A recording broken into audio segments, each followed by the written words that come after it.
اتم اعتراض ذکر کیږي د یهودیانو د طرفه په دې خبره چې وایي ته د الله رسول نه یې.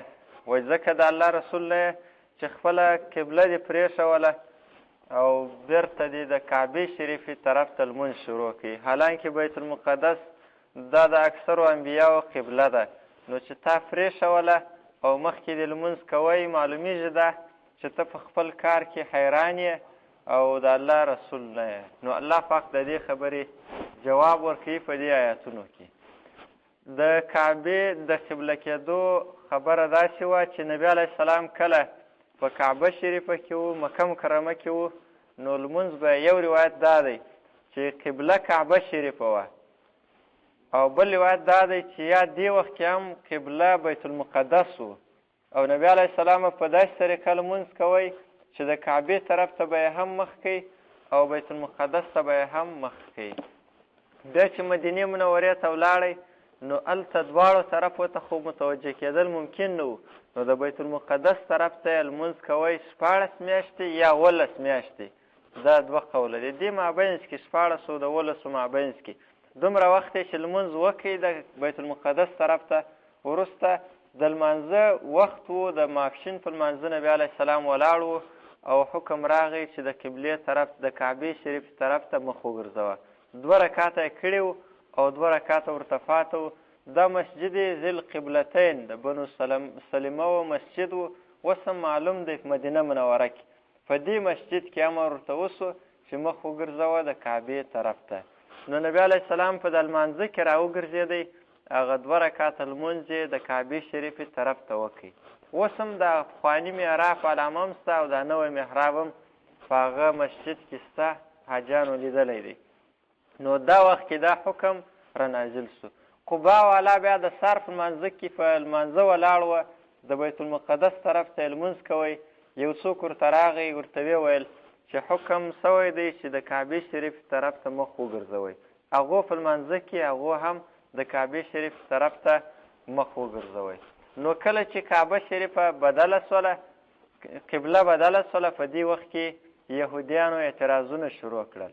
اول د واره په مدینه منوره کې چې نبي علیه السلام ته دا امر وسو چې د بیت المقدس طرف ته لمونځ کوه 14 یا 18 میاشتو دپاره، په دې کې یو مقصد دا و چې دا یهود دا ونه وایي اهل کتاب چې دا پیغمبر خو په هره خبره کې زموږ مخالف دی، نو د دوی د رانږدې کولو د مایله کولو دپاره بیت المقدس طرف ته لمونځ کوئ. په دې وخت کې یهودیان خوشحاله هم سول چې نبي علیه السلام د بیت المقدس طرف ته لمونځ کوئ، چې دا زموږ تابعداري کوي په قبله کې. نو الله پاک چې دا تبدیلي راوستله، نو بیا اعتراضونه شروع کړل چې په خپل دین کې حیران دي او دا دی په حقه پیغمبر نه دی. نو الله پاک یې جوابونه ورکوي. سیقول السفهاء، ژر دی چې وبوایي بیعقلان من الناس د خلکو څخه دا به وایي ما واللهم څه شي وګرځول دوی لره، یعنې د مسلمانانو لره، عن قبلتهم د دوی د قبلې څخه، التي هغه قبله کانو علیها چې دوی و پر هغې قبلې باندې چې هغه بیت المقدس ولې کعبې طرف ته واوښتل. نو الله پاک یې جواب داسې ورکوي چې اصل کې د کعبه یو طرف مقصد نه دی، اصل مقصد دا دی چې د الله عبادت وشي، خو لیکن دا چې الله پاک ووایي چې دې طرف ته یې وکړي، نو دا د الله اختیار دی او بندګانو لازمه ده چې هغه باندې عمل وکړي. قل ورته ووایه لله المشرق، خامخا خاص د الله دپاره دی مشرق، والمغرب او مغرب، مراد ټول طرفونه دي. یهدي من یشاء، هدایت ورکوي هغه چاته چې وغواړي، الی صراط مستقیم و برابرې لارې ته. یعنې مقصد دا چې اوس موږ ته دا امر وسو چې کعبې طرف ته لمونځ وکړي، دا هم د هدایت یو مصداق دی. اصل کې لمونځ او عبادت د الله دپاره کېږي. د کعبې طرف ته چې لمونځ کېږي، بعضې کافران دا اعتراض کوي په دې زمانه کې، وایي مسلمانان هم دا کوي چې د کعبې عبادت کوي. دا اعتراض خو ښکاره غلط دی، ځکه د مسلمانانو مقصد د الله عبادت دی. نو د الله عبادت چې څو، نو خو باید چې هرې خوا ته صحیح شي. د دې خبرې تقاضا خو دا ده چې هرې خوا ته باید صحیح شي، ځکه الله پاک خو په خاص طرف کې نه دی چې هغه طرف ته اوس موږ عبادت وکړو. خو لیکن حکمت په کعبې په مقررېدو کې دا دی چې بعضې عبادتونه انفرادي دي، چې هر یو سړی جلا جلا ادا کولی شي. لکه مثال روژه ده یا ذکر دی، هر سړی ځان ته روژه نیسي، جلا جلا خپل کار نو دا خو هر یو جلا جلا کوی شي. خو لیکن بعضې عبادتونه اجتماعي دي چې په هغه کې ټوله یو ځای هغه عبادت ادا کوي. لکه مثال لمونځ دی او حج دی. نو د دې دپاره چې دا اجتماعي عبادت یې په داسې طریقه وسي چې ټول یې په یوه طریقه وکړي، د دې مقصد دپاره کعبه قبله مقرر شوې ده. اوس که یو طرف خاص نه وی نو چې په جومات درېدلي وی، څوک به یوې خوا ته ولاړ وی، څوک به بلې خوا ته ولاړ وی، یا په حج کې وی څوک به یوې خوا ته څوک بلې خوا ته، نو بې نظمي جوړېدله. د دې بې نظمۍ د ختمولو دپاره او د اتفاق د راوستلو په مقصد الله پاک امر کړی دی چې د کعبې طرف ته لمونځ وکړي. نور اصل مقصد کعبه نه ده، بلکې اصل مقصد الله دی او د الله عبادت دی. یهدي من یشاء، هدایت ورکوي هغه چاته چې خوښه یې سي الی صراط مستقیم و برابرې لارې ته. د دې آیت څه دا مسله معلومیږي وه الصفحا ویل چې څوک پر صحابو اعتراضونه کوي، لکه په دې زمانه کې شیعګان دي یا بعضې نورې شیعګانو ته نږدې ډلې، نو د دې آیت څه دا معلومیږي چې په صحابو اعتراض کول دا بېعقلي ده. هغه سړی بېعقل دی چې په صحابو اعتراضونه کوي. الصفحا دا ځینې معلومیږي. سیقولو سین د استقبال لپاره او یقولو فعل مضارع ده. ژر دی چې وبوایي بېعقلان خلک. دا فیشنګویي وه د قرآن کریم چې د دوی تر اعتراض مخکې الله وفرمیل چې دوی به دا اعتراضونه کوي، او یا د تاکید دپاره ویل سوي دي. دواړه تفسیر شته. وکذلک جعلناکم امة وسطا. بل جواب الله ورکوي، یو خو دا چې اصل کمې لارې ته کمې خواته چې عبادت وسو د الله د حکم مطابق هغه هدایت دی. بل جواب دا ورکوي چې کعبه شریفه دا بهتره قبله ده او بل بهتره قبله ده او تاسې هم بهتر امت یاست، نو د بهتر امت سره بهتره قبله دا مناسبه ده. نو ځکه الله پاک تاسې ته کعبې شریف طرف ته د لمونځ کولو امر وکړي. وکذلک او دغه رنګه لکه څنګه مو چې ستاسې کعبه قبله مقرره کړله، جعلناکم موږ ګرځولي یاست تاسې لره امتن یو امت او ډله، وسطن غوره او میانه.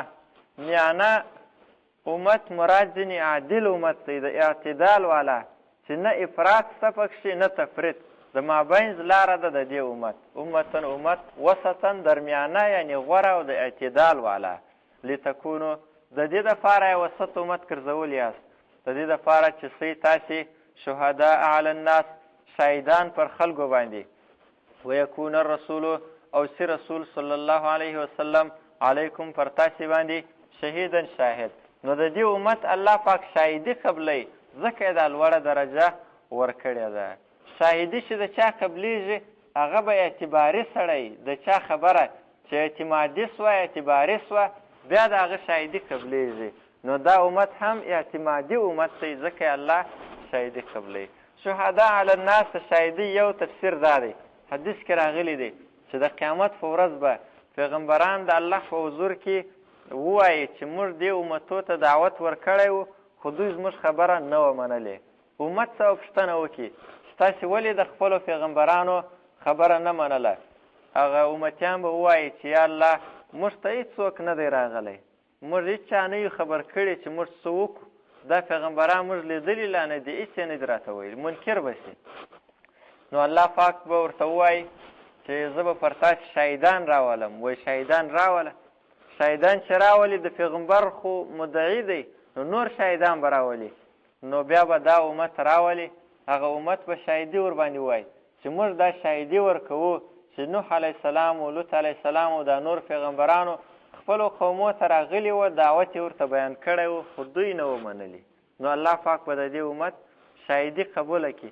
هغه خلک به اعتراض ورباندې وکړي چې تاسې خو نه واست موږ په زمانه کې، تاسې خو وروسته راغلي یاست، تاسې د کومه وایاست چې موږ ته پیغمبران راغلي دي؟ نو دوی به ورته ووایي چې موږ ته الله پاک کتاب راستولی و قرآن کریم، په هغه کې دا بیان راغلی و چې و دوی ته دا پیغمبران راغلي دي. نو هغه خلک به ملامت کړي د دې امت د شاهدۍ د وجې، او پیغمبر به بیا د دې امت تصدیق وکړي چې و دوی صحیح وایي. د یو د شاهدانو مطلب دا دی چې په حدیث کې راغلی دی. بل تفسیر یې دا هم دی، شاهدان دا مطلب دی چې په دنیا کې د مؤمنانو د یو چا باره کې دا شاهدي ورکړي چې دا نیک سړی دی، نو هغه د الله په نیز نیک دی، او د چا باره کې چې دا شاهدي ورکړي ټوله چې دا بد سړی دی، نو هم د دوی شاهدي الله قبلوي. حدیث کې راغلی دی حضرت عمر یو واره ناست و، یوه جنازه تېره سوله، خلکو وویل چې دا ډېر ښه سړی دی، ویې ویل حضرت عمر چې وجبت د ده دپاره واجب شو.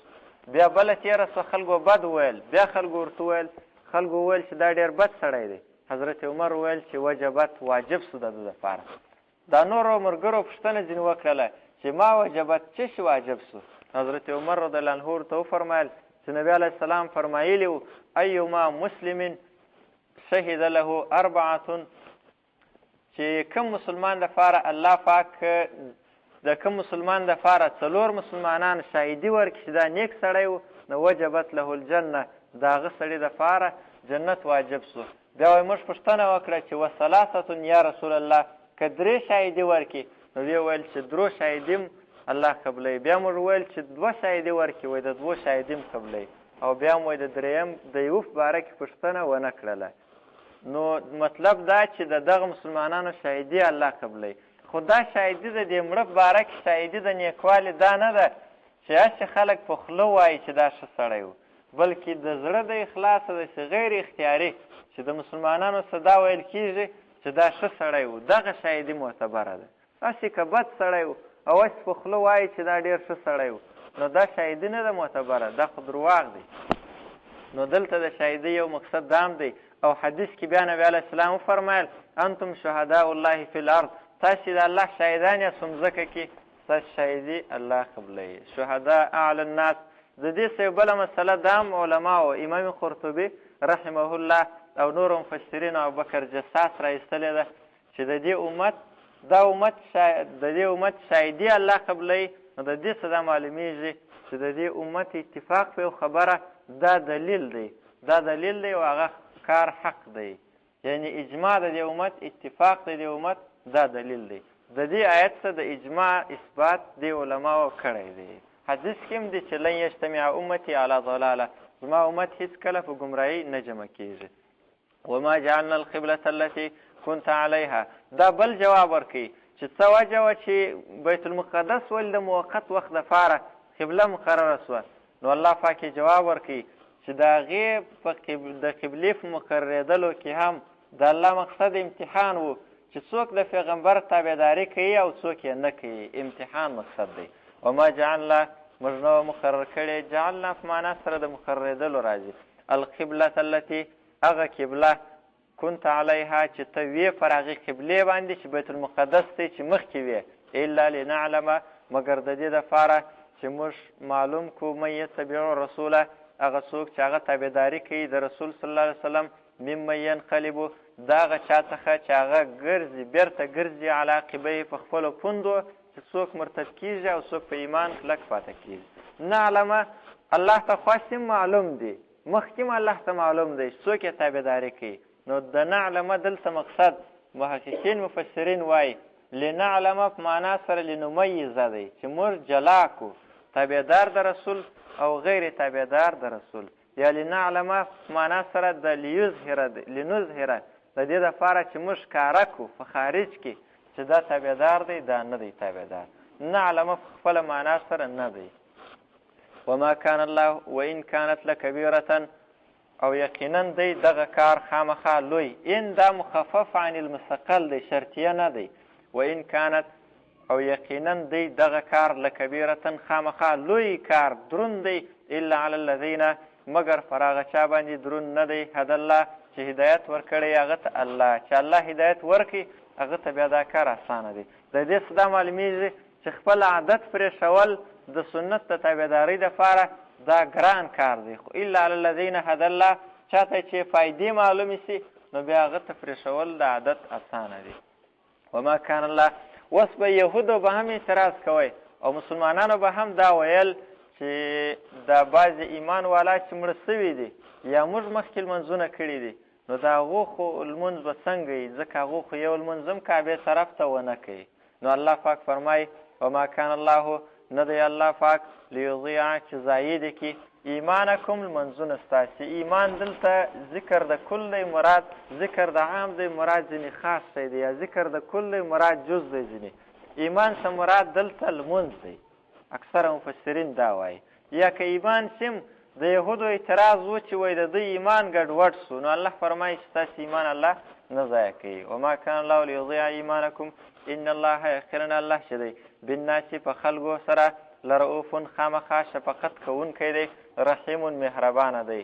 قد نرى تقلب وجهک بله وجه د کعبې د بدلېدلو بیانوي هغه دا چې نبي علیه السلام اگر چې د بیت المقدس طرف ته لمونځ کوئ خو بیا به یې هم دا زړه غوښتل چې قبله بدله شي او د کعبې شریف طرف ته لمونځ وکړم ځکه هغه د ابراهیم علیه السلام قبله وه نو هغه طرف ته یې لمونځ کول خوښ و. نو الله فرمایي قد نرا چې موږ وایي ستا ارزو در پوره کړله نو اوس د کعبې طرف ته لمونځ کوه. قد نرا یقینا موږ لیدی نرا فعل مضارع ده دلته په معنا سره د ماضي ده. یقینا موږ لیدی تقلب وجهک اړول د مخ ستا فی السما و طرف ته د اسمان د اسمان و طرف ته ستا د مخ ګرځول دا موږ لیدل. نو فلنولینک خامخا موږ ګرځوو تا لره قبلة و داسې قبلې ته ترضاها چې ته خوښوي هغه قبله چې کعبه ده. نو فولي وجهک وګرځوه خپل مخ شطر المسجد الحرام و طرف ته د مسجد حرام دا وکړي وحیث ما کنتم په کوم ځای کې چې یاست تاسې نو فولو وجوهکم وګرځوئ خپل مخونه شطره و طرف ته د دې مسجد حرام. وان الذین اوتوا الکتاب اوس که یهودیان اعتراض کوي نو الله فرمایي چې دا قبله داسې شی ده چې هغو ته معلومیږي چې دا حق دی دا حکم. وان الذین یقینا کسان اوتوا الکتاب چې ورکول سوی دی کتاب لیعلمون خامخا دوی پوهیږي انه الحق چې دغه حکم دا حق دی من ربهم د طرفه څخه د رب د دوی چې په هغه کتاب کې دا علامه وه د نبي علیه السلام چې تر دونه وخت وروسته و بیا کعبې ته مخ ګرځوي. وما الله خو دوی چې بیا هم نه مني نو الله فرمایي وما الله نه دی الله پاک بغافل ناخبره عما یعملون دا کارو څخه چې دوی یې کوي. شطر المسجد الحرام څه دا معلومیږي مسجد حرام څه مراد اصل کعبه ده کعبه مراد ده خو مسجد حرام یې ذکر کوي په دې کې اشاره وکړله دا مسله ځینې معلومیږي چې خاص د کعبې طرف ته مخ ګرځول بالکل چې برابر به کعبې ته سړی ولاړي دا فرض نه دی. که څوک نږدې ورته په مسجد حرام کې د هغه دپاره خاص کعبې ته مخ کول فرض دی او یا په یو لوړ ځای ولاړې په مکه مکرمه کې چې کعبه ورته معلومیږي نو په هغه وخت کې مخ کول سده د کعبې شریف ته لازم دی.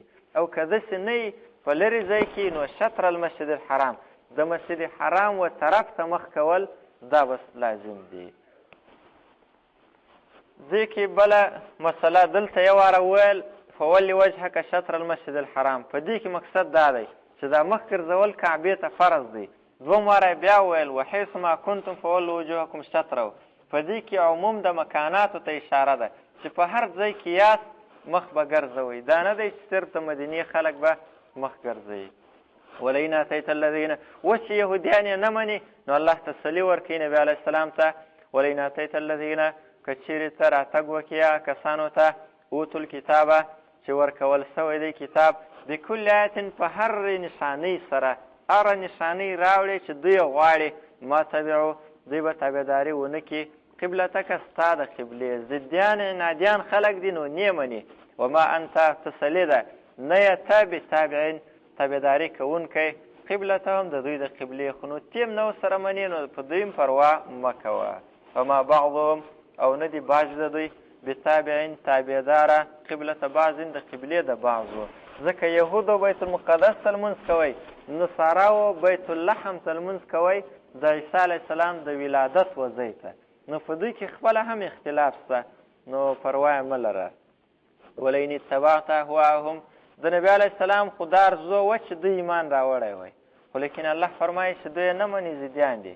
الله فرمایي ولئن اتبعت اهواءهم که چیرې تا تابعداري وکړله د دوی د خواهشاتو من بعد ما جاءک وروسته تر دې چې راغی تا ته من العلم د علم څخه علم راغی تر دې وروسته دې خبره ومنله انک یقینا ته چې اذن په دغه وخت کې لمن الظالمین خامخا یې د ظالمانو څخه، نو ته به ظالم یې چې تر علم وروسته د دوی د خواهشاتو د غلطو خبرو تابعداري کوي.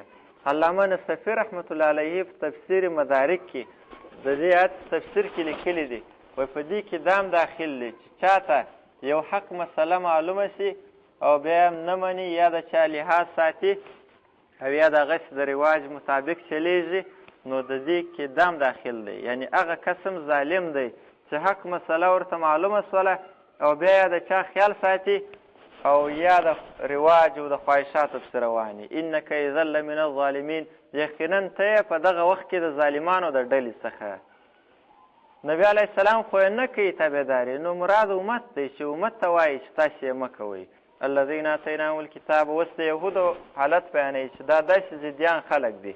الذین ها کسان آتیناهم الکتابه چې موږ ورکړی دی دوی ته کتاب، یعرفونه دوی پېژني د نبي صلی الله علیه وسلم لره کما یعرفون ابناهم، لکه څنګه چې پېژني دوی خپل زامنو لره، داسې یې ښه پېژني خو بیا هم ایمان نه راوړي. عبدالله ابن سلام رضی الله عنه چې ایمان راوړی و مخکې یهودي و، هغه ته چا وویل چې تاسې نبي علیه السلام داسې پېژندئ لکه خپل زامن چې پېژنئ؟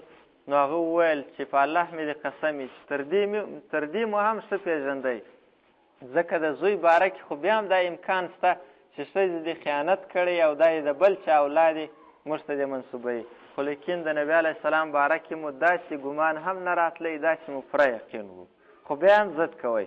وان فریقا منهم، او یقینا یوه ډله د دوی څخه لیکتمون الحق، خامخا پټوي حق لره، وهم یعلمون، او دوی پوهېږي په دې پوه دی چې کعبه حقه ده، دا نبي حق دی، خو لیکن بیا هم اعتراضونه کوي، حق پټوي.